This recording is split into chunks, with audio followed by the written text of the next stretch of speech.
Hello everyone! Kami ay bigla ang nagkayayaan na pumunta sa dagat dahil maganda pag sunset. Ayan, pabalik-balik at nagsayaw-sayaw pa ako dyan, 'di ba? Dahil birthday ko, pagbigyan niyo na ako.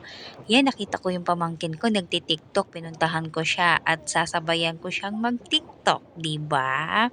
At biglang nagsabi, wag ko raw siyang sabayan. Kaya ang ginawa ko, nagpaikot-ikot-ikot ako dyan. O, ayan, palakad-lakad. Ang ganda ng sunset, di ba? O, feeling sexy lang. Ang ginawa ko, nagtalampisaw na lang ako dyan dahil wala naman kami dalang pangpaligo na damit. Dahil wala kaming balak maligo. Sarap sana maligo kaso wala kaming dalang pangpaligong damit. So, ang ganda sana, tahimik yung dagat, saka maganda yung panahon, 'di ba?